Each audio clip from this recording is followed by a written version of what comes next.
Et si cette guerre n'était pas seulement une rébellion armée, mais une bataille écrite depuis longtemps?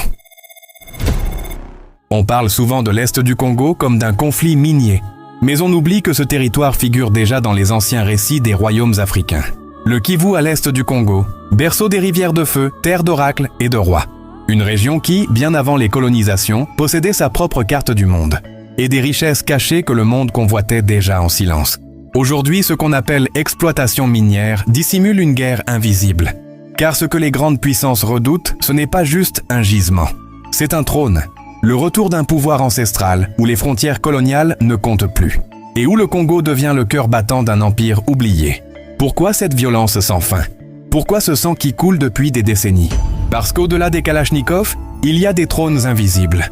Et derrière les accords de paix signés à l'encre, des pactes gravés dans l'ombre depuis des siècles.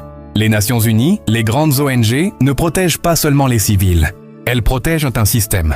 Un cadenas posé sur cette terre pour que rien ne s'élève au-dessus de ce qui a été décidé ailleurs. Mais si ce cadenas saute, alors c'est tout l'équilibre économique mondial qui se renverse. Tu crois que cette guerre est pour l'or, le coltan ou le cobalt? Non, c'est une guerre pour le cœur énergétique de la planète.